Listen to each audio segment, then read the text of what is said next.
주의 날 제26주일 고백을 중심으로 하나님의 말씀 듣도록 하겠습니다.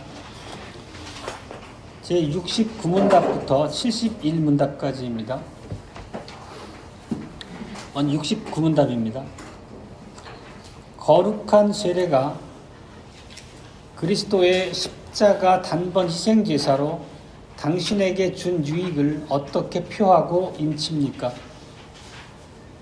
그리스도께서는 이렇게 외적 씻음의 예식을 제정하시고 물로 몸의 더러움을 확실히 씻어버리듯이 그렇게 확실하게 그의 피와 성령으로 내 영혼의 불결, 곧 내 모든 죄의 씻겨짐을 약속하셨습니다.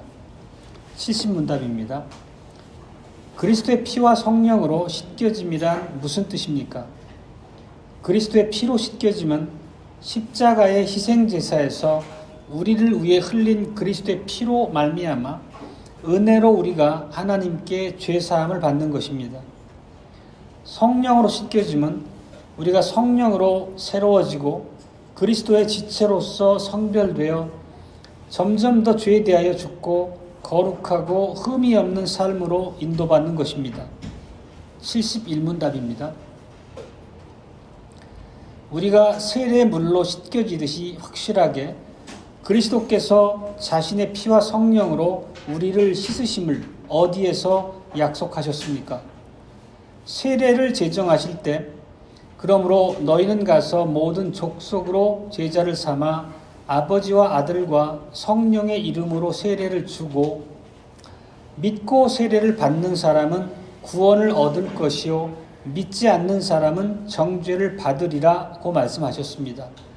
이 약속은 세례를 중생의 씻음 혹은 죄의 씻음이라고 부르는 성경에서도 반복됩니다. 사랑하는 주 예수 그리스도의 증인 형제 자매 여러분, 아마 자기가 태어난 생일을 기억하지 못하는 사람은 아무도 없을 겁니다. 매 기념하고 또 이렇게 가족과 더불어 즐거운 시간을 보내기도 하죠. 그런데 우리가 이해하고 있는 바 성경적 인간관으로 우리의 태어난 날을 한번 생각해 본다면 결국 이 눈물 골짜기 같은 고달픈 인생을 시작하는 날이라는 의미도 있습니다. 즉 성경에서 우리에게 가르쳐주는 인간관으로서 비춰본다면 우리의 육신의 생일이라고 하는 게 그렇게 축하하고 기뻐할 만한 일인가 싶기도 합니다. 반면에 자기가 세례받은 날을 기억하는 사람은 얼마나 될까 싶습니다. 저 스스로도 제가 세례받은 날을 정확하게 기억을 못하고 있기도 합니다. 사실 우리가 자기가 몸으로 태어난 날을 기억하지만 이렇게 새 사람으로 거듭난 공적인 가치로서 우리에게 엄청 중요한 의미를 갖는 세례의 날은 기억하지 못한다는 게 좀 아이러니이긴 합니다.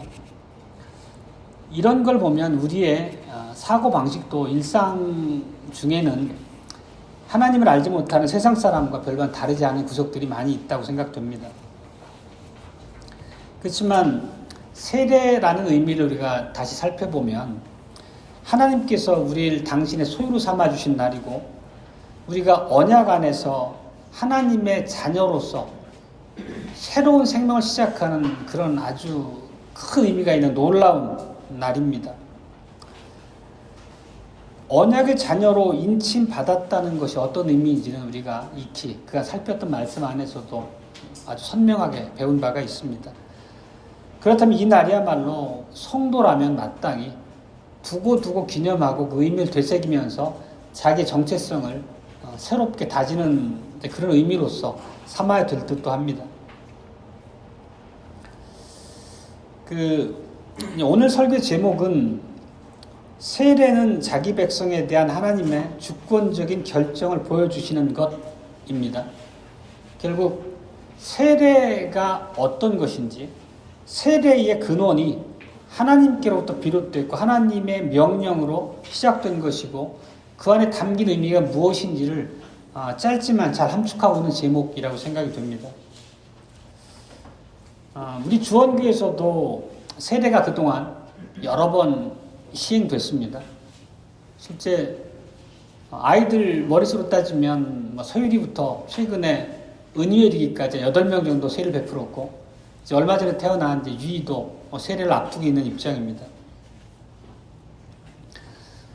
우리가 세례라고 하는 걸 모르진 않았지만, 우리가 작년 한 해 동안에 언약에 대해서 조목조목 살피고 그 언약을 인치는 표로서 세례를 이해했습니다. 그리고 유아세례 예식서를 살피면서 그 안에 담긴 하나님의 풍성한 약속에 대해서 조금 더 이해가 풍성해진, 깊어진 지금으로서는 이전에 세례에 대해서 느꼈던 것보다 조금 더 각별한 마음으로 우리가 세례를 기다리기도 하고 얼마나 그날을 축하해야 될 일인지도 더 잘 알게 됐습니다. 우리가 세례하면 딱 연상되는 이미지가 이렇게 머리에다 물 뿌리는 모습을 떠올리게 됩니다. 그렇지만 세례라고 하는 원래 단어에 담긴 의미는 그런 우리가 익히 알고 있는 이미지와 좀 다릅니다. 세례받다라고 하는 그 헬라어 동사는 신약시대 이전에는 그 헬라어 문화권에서 일상적으로 쓰이는 아주 자주 사용되는 그런 단어였습니다. 그러니까 우리말로 그걸 표현해 보면 담그다 혹은 잠그다 그런 뜻이라고 합니다. 그러니까 물에 담근다는 거죠. 잠근다는 거. 잠근다는 의미는 그냥 이렇게 살짝 찍는다는 의미보다 훨씬 더 깊게 담근다는 의미가 담겨 있습니다.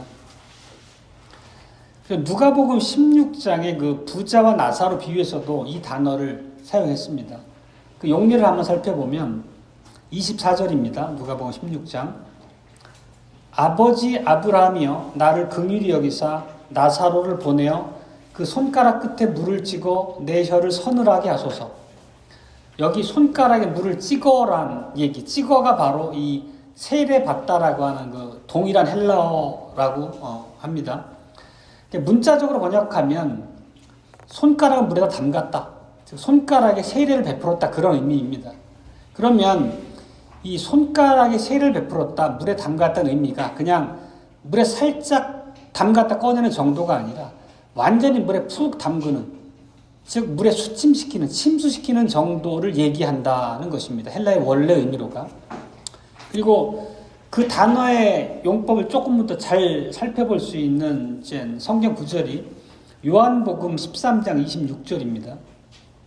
여기 보면 예수께서 대답하시되 내가 한 조각을 찍어다가 주는 자가 그니라 하시고 곧 한 조각을 찍으셔다가 가룟 시몬의 아들 유다를 주시니, 여기 보면 찍으셔다가, 즉 찍다라는 단어가 세례받다와 동일한 헬라어를 사용하고 있습니다. 그러면 예수께서 이 음료에 찍으셨다라고 하는 빵은 그냥 살짝 담갔다 꺼내서 약간 축축하게 된 정도가 아니라 아예 그 음료수에 깊이 푹 담가서 완전히 흠뻑 젖어버린 그런 상태를 의미한다고 합니다. 그러면 세례라고 하는 헬라 원어에 담긴 그런 용법을 우리가 이해한다면 세례가 완전한 변화를 의미한다는 것을 이미지상 우리가 쉽게 떠올릴 수가 있습니다. 결국 이 해당 음료에다 마른 빵을 담갔다고 하면, 푹 담갔다 꺼내면 분명히 그 음료의 색깔과 맛을 그대로 빵에 스미게 돼서 그 빵의 성질이 완전히 달라질 것입니다. 더 이상 마르고 바삭거리는 빵이 아니라 빵의 모든 특성 자체가 그 음료의 특성을 그대로 흡수해서 갖게 되는 정도의 변화를 의미한다는 뜻입니다. 이렇게 세례는 매우 실제적이고 근본적인 변화, 즉 어떤 한 상태, 한 존재의 끝, 그리고 완벽하게 새로운 변화로의 시작을 의미하는 정도의 의미를 담고 있는 게 원어의 용법이라고 합니다. 이렇게 우리가 방금 그 헬라 원어를 살펴봤던 것은 세례라는 우리가 익히 이해하고 있는 단어를 조금 더 풍성하게 이해하기 위해서 그 원래의 헬라어가 담고 있는 의미를 우리가 받아들이면 훨씬 세례에 담긴 의미, 우리가 또 그가 나눴던 의미를 이해하는데 굉장히 좋은 이해의 근거가 될 것 같습니다. 그리고 오늘 우리가 읽은 본문이 로마서 6장입니다. 여기 보면 이제 세례에 대해서 굉장히 풍성하고 치밀하게 내용을 고백하고 있습니다. 오늘은 이 로마서 6장을 중심으로 살펴보고자 합니다. 실제 로마서 6장이 세례와 관련해서 굉장히 아주 깊고 풍성한 해석을 담고 있는 성경 본문인 걸 우리가 익히 알고 있을 겁니다. 3절과 4절에 보면 그 거룩한 세례에 대해서 이렇게 언급합니다. 로마서 6장입니다. 무릇 그리스도 예수 합하여 세례를 받은 우리는 그의 죽으심과 합하여 세례 받은 줄을 알지 못하느뇨. 그러므로 우리가 그의 죽으심과 합하여 세례를 받음으로 그와 함께 장사되었나니 이는 아버지의 영광으로 말미암아 그리스도를 죽은 자 가운데서 살리심과 같이 우리로 또한 새 생명 가운데서 행하게 하려 함이니라. 여기서 세례라는 단어가 사용된 문맥을 잘 아실 수 있을 겁니다. 그리고 이 6장의 기록은 로마 성도들, 그러니까 이 로마서의 수신자인 당시 로마에 있는 교회의 성도들 가운데서 발견됐던 좀 교리적으로 심각한 문제에 대한 반응으로 기록된 성경이기도 합니다. 당시 로마 성도들은 어차피 우리가 예수 그리스도 안에서 우리의 모든 원죄와 자범죄 모두를 깨끗하게 용서받았다고 하면 우리가 죄 짓는 문제 앞에서 더 이상 거리낄 것이 뭐가 있느냐, 이런 관점을 가지고 있었습니다. 말하자면 죄에 대해서 매우 잘못된 관점을 가지고 있었죠. 예수 그리스도를 통한 죄사함의 은혜를 도덕적 방종의 근거로 삼았다는 겁니다. 이런 걸 흔히 이제 율법 폐기론이라고 얘기를 하는데, 그러니까 성경의 가르침과 전혀 잘못된 이단적인 사상으로 잘못 이해한 경향이 있었다는 것입니다. 이것이 바로 오늘 우리가 읽었던 1절과 2절 그 말씀의 배경입니다. 다시 봅니다. 그런즉 우리가 무슨 말 하리요? 은혜를 더하게 하려고 죄에 더하겠느뇨? 또 강조해서 2절에서 이어갑니다. 그럴 수 없느니라. 그 이유가 뭐냐면 죄에 대하여 죽은 우리가 어찌 그 가운데서 더 살리오라는 것입니다. 결국 이 1절, 2절에서 말하고자 하는 요점은 너희들이 죄에 대해서 죽었다. 즉 더 이상 죄 가운데 거할 수 없다는 의미로서 우리의 구원을 가르치고 있는 것입니다. 그러면 죄에 대해서 죽었다는 의미가 무엇입니까? 우리가 너무 익숙하게 알고 있는 표현입니다. 죄에 대해 죽었다는 의미가 로마교회 성도들이 또 우리가 완전하게 되었다. 더 이상 죄를 조금이라도 짓지 않고 완벽하게 거룩한 삶을 살 수 있다. 이런 의미로 이해할 수는 없지 않습니까? 결국 죄에 대해 죽었다는 것은 성경적으로 이해하려면 우리가 조금 더 깊이 있게 그 이어지는 말씀을 살펴봐야 됩니다. 참고로 칼빈 당대에 그 오시안더라는 사람이 있었습니다. 실제 칼빈이 교리적으로 정죄했던 이단 사설을 전파했던 자인데, 그 사람은 우리의 죄사함에 대해서, 즉 우리의 이 칭이라는 걸 어떻게 이해했냐면 단순히 우리가 배운 바대로 예수님께서 획득하신 의의 전가가 아니라 하나님이신 예수 그리스도의 본질과 품성을 우리에게 주입했다. 말하자면 우리가 신적 본질을 갖게 되었다는 의미로 해석을 해서 주장을 했습니다. 그 얘기는 우리의 구원이 법정적 칭의로 하나님 앞에 의롭게 여겨진다는 차원이 아니라 우리의 본성 자체가 완벽하게 신적 거룩함 지니게 되었다 주장을 했던 거거든요. 그러니까 이런 것처럼 바울이 가르치는 바는 우리가 완전하게 거룩하게 되었다는 의미로서 죄에 대해 죽었다는 것을 가르친 게 아니라는 의미입니다. 그러면 그것이 어떤 것이 뒤에 이어서 한번 살펴보겠습니다. 사도 바울은 그 로마 7장에서 모든 성도들이 죄와 싸워야 되는 내용에 대해서 깊이 있게 기술합니다. 7장 15절입니다. 한번 읽어보겠습니다. 나의 행하는 것을 내가 알지 못하노니 곧 원하는 이것을 행하지 아니하고 도리어 미워하는 그것을 함이라. 이어서 18절 19절입니다.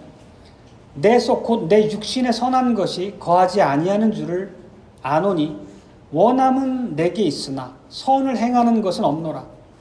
내가 원하는 바 선은 하지 아니하고 도리어 원치 아니하는 바 악은 행하는도다. 이 문맥에서 우리가 쉽게 떠올릴 수 있는 것은 죄에 대해 죽었다는 게 우리가 더 이상 죄의 유혹을 받지 않고 완벽한 거룩한 삶을 살 수 있게 된 그런 상태로 변화됐다는 게 아니라는 의미를 명확하게 담고 있습니다. 그래서 앞에 오늘 본문이었던 6장 2절에서 우리가 죄에 대해 죽었다고 말함으로써 바울이 본래 의도하던 바는 이런 게 아니라는 것입니다. 우리가 완전해졌다는 의미가 아니고 우리가 익히 이해하고 있는 법정적 칭의 개념처럼 하나님께서 우리를 바라보는 관점 자체가 달라졌다는 의미로서 우리가 이해를 해야 됩니다.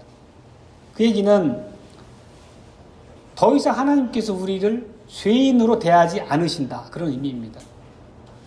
그러니까 칭의라고 하는 건, 법정적 칭의라고 하는 것은 하나님의 법정에서 우리의 무죄를 선고하시고 우리가 아직 죄의 부패로 인한 연약함과 불완전이 남아있을지라도 하나님이 더 이상 우리를 죄인으로 대하시지 않겠다는 그런 선언으로서 우리가 받아들여야 한다는 의미입니다.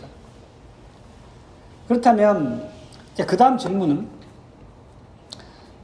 거룩하신 하나님께서 죄에 빠져 있는 아직도 죄 가운데 있는 그런 로마 교회 성도들을 똑같이 우리에게 비칠 수 있겠습니다. 죄에 대해서 죽은 자로 보시는 것이 어떻게 가능하겠습니까? 그게 바로 뒤이어지는 세례에 담겨진 하나님의 약속과 결부에서 해석하고 있는 것입니다. 보면 6장 3절에서 이렇게 설명합니다. 하나님의 언약 안에 담긴 약속, 세례 안에 우리에게 어떤 걸 약속으로 주셨는지를 기술하고 있는 의미입니다. 그리스도 예수 합하여 세례를 받은 우리는 그의 죽으심과 합하여 세례를 받았기 때문에 하나님께서 우리를 더 이상 죄인으로 바라보지 않으신다는 의미입니다. 다시 말하면 이 세례라고 하는 제도는 하나님이 내신 이 방식, 수단은 우리를 바라보신 하나님의 관점에 변화를 주는 그런 의미를 담고 있다는 뜻입니다. 바로 세례를 통해서 성도들의 삶이 예수 그리스도께로 연합되었기 때문에 하나님의 관점이 바뀐다는 뜻입니다. 그러면 우리가 앞에서 세례받다라고 하는 헬라 원어의 의미를 살폈었습니다. 그 이미지를 가지고 세례에 담긴 의미를 한번 다시 살펴보겠습니다. 성도들이 그리스도 예수와 합하여 세례를 받았습니다. 말씀처럼. 그러면 예수와 합해서 담가졌다는 뜻입니다. 다시 말하면 그리스도 예수와 함께 그리고 그리스도 예수로 흠뻑 적셔졌다는 의미입니다. 앞에 말씀드렸던 것처럼 예수님께서 그 음료에 담가서 주셨던 빵이 그 음료를 완벽하게 흡수할 만큼 흠뻑 적셔졌기 때문에 그 모든 색깔과 맛이 완벽하게 음료의 특성을 갖게 된 것처럼 음료의 일부분이 된 것처럼 우리가 예수 그리스도와 함께 세례를 받았다는 얘기는 우리가 완벽하게 그리스도의 한 부분이 되었다. 그리스도와 하나가 되었다. 그렇게 하나님이 인정해 주시는 것입니다. 그렇기 때문에 예수 그리스도께서 그분의 삶의 모든 과정 동안 완벽하게 이루셨던 그분의 순종을 우리의 거기에 참여시켜 주시는 것이고 또 예수님이 쌓으신 은덕, 공로에 우리 자체를 참여시켜 주신다는 하나님의 약속이 있기 때문에 우리를 바라보시는 관점이 전혀 달라졌다는 의미가 세례에 담겼다는 뜻입니다. 이것이 바로 세례의 성격입니다. 그리고 이 요점을 이제 로마서 6장 그 뒷부분에서 계속 이어서 가르치고 있습니다. 결국 이 성도의 죽음, 죄 가운데서 죽은 자로 보신다는 이 그런 의미의 성도의 죽음은 예수 그리스도의 죽음과 밀접하게 연관되어 있습니다. 우리가 너무 반복해서 들어왔고 잘 아는 말씀입니다. 예수 그리스도께서 십자가에 못 박혔을 때 실제 우리 성도들도 그걸 믿음으로 구세주로 고백한 모든 성도들 역시도 함께 못 박혔다고 성경이 가르칩니다. 그리고 그분께서 죽으셨을 때 우리도 우리의 모든 죄가 십자가에 못 박히고 함께 우리의 옛 자아가 죽었다는 것을 가리킵니다. 이건 로마서의 가르침대로 우리가 동일하게 우리 언약의 머리였던 아담이 에덴 동산에서 죄와 타락으로 떨어졌을 때 하나님의 언약의 원리에 따라서 종주권 언약의 원리에 따라서 아담을 통해 이 땅에 오게 되는 모든 인간이 죄와 부패로 떨어졌던 것처럼 동일한 원리로서 예수 그리스도의 순종과 죽으심을 우리에게 적용한다는 의미로서 우리가 이해해 왔습니다. 사실 이러한 가르침을 우리가 성경적 가르침으로 익히 이해하고 있지만 우리의 지성과 이성으로 그 모든 것을 속속들이 분석해서 이해하는 것은 아닙니다. 성경이 그렇게 가르치기 때문에 우리는 그걸 진리로 고백하고 그 안에 담겨진 약속을 신뢰함으로 우리가 그 안에서 기쁨과 소망을 갖게 되는 것입니다. 결국 오늘 설교 제목처럼 하나님께서는 이 세례라는 방식을 통해서 하나님께서 오래전에 우리 각자에게 대해서 결정하신 바를 설명해 주신다는 의미입니다. 그러니까 우리 각자에 대해서 하나님께서 택하시고 하나님의 자녀로 용납하시고 약속하신 모든 것을 더 씌워주신다고 하는 그 하나님의 모든 계획이 실제 우리 앞에 두드러지는 그런 변화의 과정으로서 두신 제도가 세례라는 의미로서 우리가 이해할 수 있다는 뜻입니다. 그리고 하나님께서는 이 세례를 통해서 우리를 예수 그리스도께 묶어주셨습니다. 예수 그리스도와 하나가 되게 하셨다는 뜻입니다. 그리고 바로 하나님의 그런 언약하신 약속이 있기 때문에 실제적인 변화가 우리 안에서 일어나는 것입니다. 우리가 세례 이전에 예수 그리스도를 알기 전에는 우리는 죄인이었습니다. 실제 우리의 첫 조상이었던 아담으로부터 비롯된 원죄도 가지고 있었고 하루하루 살아가면서 짓게 되는 수많은 자범죄로도 죄로 더 씌워졌던 그런 비참한 인생이었습니다. 그렇지만 우리가 믿음으로 세례를 받음으로써 우리가 우리의 모든 과거의 죄를 완전히 탕감해 주신 것입니다. 우리의 모든 과거의 죄를 그냥 지나간 옛 일로 치부해 버리신다는 뜻입니다. 그래서 우리가 하나님 앞에서 의롭게 됐다고 선언해 주신다는 게 세례에 담긴 근본적인 의미라는 것입니다. 그리고 이것을 이제 앞서도 읽어봤지만 6장 11절에서 바울이 말하는 바가 거기에 담겨 있습니다. 이와 같이 너희도 너희 자신을 죄에 대하여는 죽은 자요 그리스도 예수 안에서 하나님에 대하여는 산 자로 여길지어다. 이제는 잘 이해하실 겁니다. 죽은 자의 의미를 이해했고 그러면 살았다는 의미는 뭡니까? 살았다는 의미는 우리가 하나님 앞에서 의롭게 되었다는 뜻입니다. 즉 하나님께서 우리를 받아들여 줄 수 있는 그런 존재로 하나님과의 관계가 회복되었다는 의미입니다. 그리고 오늘 우리가 읽었던 주의 날 26주일 70문답에서도 그리스도의 피로 씻겨짐을 받았다 이렇게 고백했습니다. 동일한 세례를 통해서 우리가 앞에 로마서 살펴봤던 동일한 교훈을 우리한테 전달해주고 있는 것입니다. 그리스도의 피로 죄사함을 받았다는 의미를 씻김 받았다는 의미로서 표현합니다. 그렇죠. 우리는 여기에서 조금 더 나아가야 됩니다. 세례가 그리스도 안에서 우리가 산자가 되었다는, 의롭게 되었다는 그런 변화의 표징일 뿐만 아니라 실제 하나님 앞에서 우리가 순종의 생활도 포함되어야 한다는 그런 의미 표징까지 포함하고 있다는 것입니다. 실제 오늘 70문답을 잠깐 다시 보시면 거기에 피로 씻겨짐이란 단어도 있고 성령으로 씻겨짐이란 단어도 함께 담겨 있습니다. 그리고 피로 씻겨짐이라는 의미는 죄사함의 의미로서 뒤에 이렇게 해설을 달아놨고 고백 그 답변에 달려 있고 그리고 성령으로 씻겨짐이라는 것은 결국 우리가 새로워지고 성별돼서 점점 죄에 대해서 죽고 거룩하고 흠이 없는 삶으로 인도되어지는 것으로서의 성령의 씻겨짐을 고백하고 있습니다. 결국은 이 안에 담긴 의미는 우리가 하나님 앞에 의롭게 된 칭의의 개념과 우리가 새롭게 태어난 중생, 점점 거룩한 하나님의 백성으로 자라간다는 성화, 이 모든 하나님의 은혜 역사를 담아 고백하는 내용이라는 뜻입니다.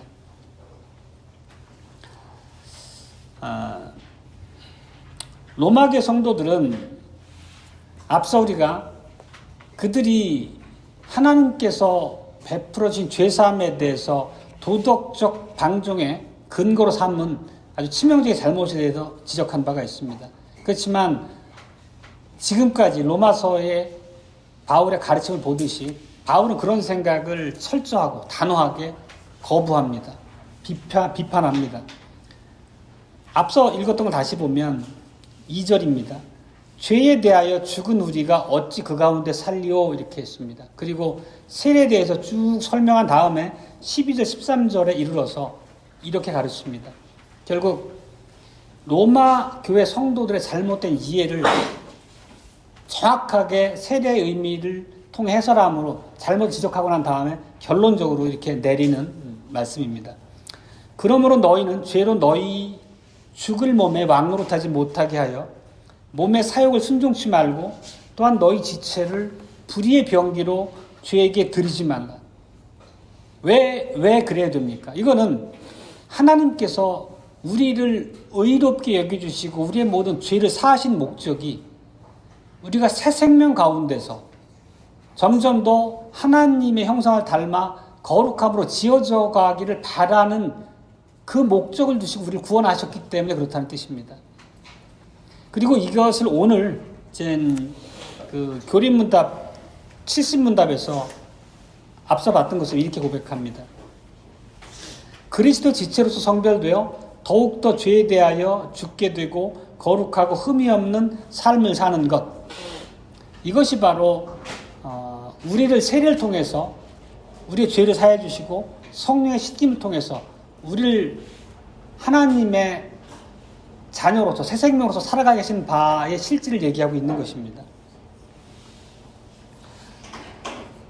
사실 이 세례 안에 담겨있는 이 내용들, 하나님의 구원과 우리의 모든 것을 친히 주관해서 우리의 삶을 이끄시는 이런 약속들에 담긴 의미는 놀랍도록 풍성하다고 우리가 정말 마음에 고백하고 새길 수 있습니다.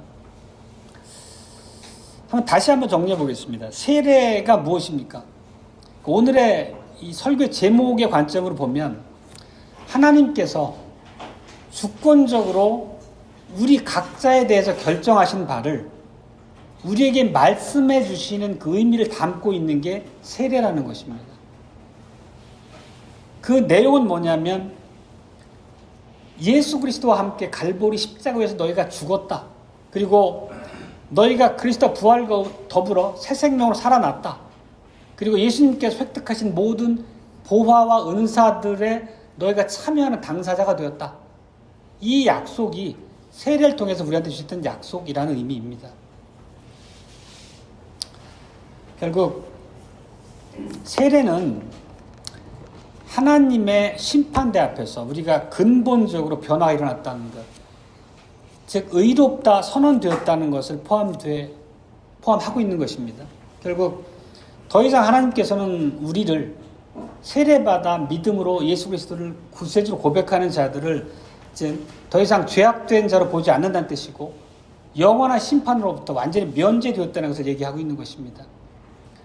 우리의 모든 죄와 허물들이 완벽하게 씻겨졌고 하나님과의 관계가 화목한 상태로 회복되어졌기 때문에 우리에게는 영생이 미래로서 보장되어 있다는 뜻입니다. 그만큼 세례라고 하는 게 우리가 하나님을 알기 전에 영원한 멸망 가운데 죽을 수밖에 없던 그 죄와 비참한 인생에서 완벽한 새 생명으로 영생이 보장되어 있고 우리가 사는 과정의 모든 삶의 여정도 부족하고 불완전하지만 하나님의 손길로 다듬어 세워주시겠다고 하는 약속이 우리 안에 함께 부여된 그런 사람이 되었다는 뜻입니다. 그런 새로운 인생이 되었다는 뜻입니다. 이제 두 번째 요점으로 넘어가겠습니다. 그리스도 안에서 사랑하는 형제 자매 여러분, 그렇다면 우리가 하나님의 자녀가 되었는지 어떻게 알 수 있습니까? 우리가 정말 죄로 용서받았는지, 우리가 정말 새 생명을 거듭난 존재답게 하나님의 약속을 갖고 있는 성도인지 각자 어떻게 생각하십니까? 이 질문은 위험한 질문이기도 하지만 실제 이 질문을 가지고 여러분의 느낌을 묻는다거나 여러분이 거듭 태어난 하나님의 백성이라고 하는 어떤 여러분의 신앙적 경험을 묻는 것이 아니라는 것을 이제 이해하실 겁니다. 항상 우리 안에서 어떤 근거를 찾으라고 이런 질문을 드리는 게 아니라는 것을 반복해서 말씀드립니다. 결국 하나님의 말씀 안에서 이런 의미들을 새기고 그분의 약속을 어떻게 신뢰하는 자리로 나가느냐 하는 그 문제입니다. 그게 바로 이런 질문들에 담긴 본질입니다. 우리는 때때로 하나님으로부터 우리가 멀어졌다는 생각을 갖습니다. 우리가 살다 보면 삶의 많은 면면에서 고난을 겪습니다.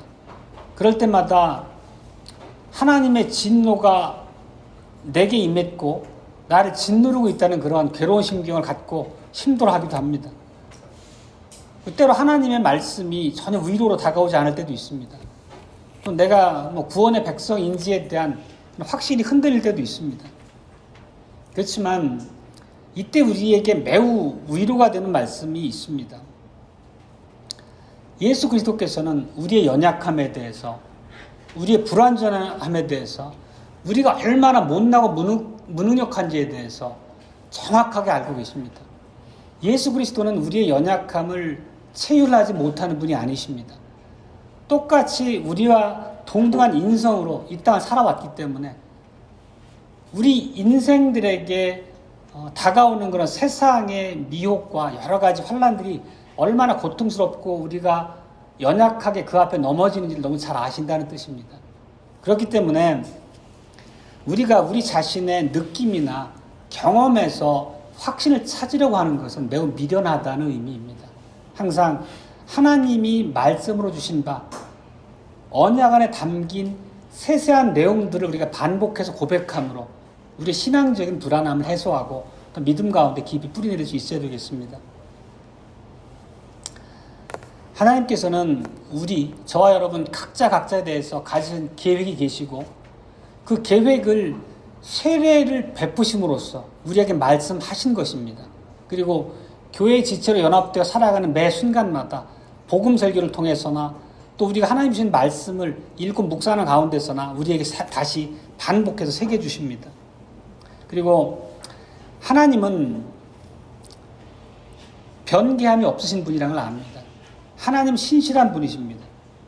하나님은 어제나 오늘이나 영원히 동일한 분이십니다. 그렇다면 그 하나님께서 우리 앞에 두신 약속의 말씀들은 결코 변함이 없이 완벽하게 예수님께서 우리 앞에 다시 오실 그때까지 추호도 변함이나 변질되지 않고 우리에게 지켜질 것이라는 것을 우리가 확신할 수 있습니다. 결국 예수 그리스도를 우리 구세주로 믿고 또 우리의 삶이 그분께서 우리에게 기대하시는 모습으로 세워져 가는 이 모든 것 역시 우리의 결단과 의지, 그 문제를 뛰어넘는 하나님의 일하심으로서 우리가 이해된다는 뜻입니다. 우리의 경험은 시시각각 변하기도 합니다. 또 느낌은 들쭉날쭉하고 우리 삶의 형편도 오르락내리락 국면들이 한결같은 예가 별로 없습니다. 아마 그거는 어느 누구의 삶을 들여다보더라도 겉으로 보는 것과 달리 각자 개인적인 자기 삶의 모습들은 이런 말씀 앞에 아무도 그렇지 않다고 말할 수 있으신 분이 안 계실 겁니다. 그렇지만 정말 방금 전 말씀드렸던 것처럼 회전하는 그림자가 없으신 하나님이십니다. 영원토록 동일한 하나님이십니다. 그리고 그 하나님께서 우리 앞에 두신 언약, 그 약속의 세세한 내용들, 구원, 우리 삶을 주관하시고 보존하시리라는 약속, 그 면면들을 우리가 너무도 잘 압니다. 그리고 우리가 그 말씀들의 의미를 더 깊이 새길 수 있도록, 소홀히 하지 않을 수 있도록 설교로서, 신앙 고백으로서 우리가 늘 고백하면서 마음에 새기고 합니다. 그것이 우리에게 안전하고 하나님께서 마땅히 명하신 바이기도 합니다. 이렇게 우리는 하나님 주신 구원의 방편들을 선용해야 될 의무가 있습니다. 그것이 우리가 하나님의 자녀로 살아가는 안전한 길이기 때문입니다. 마무리하겠습니다. 하나님을 바라보십시다.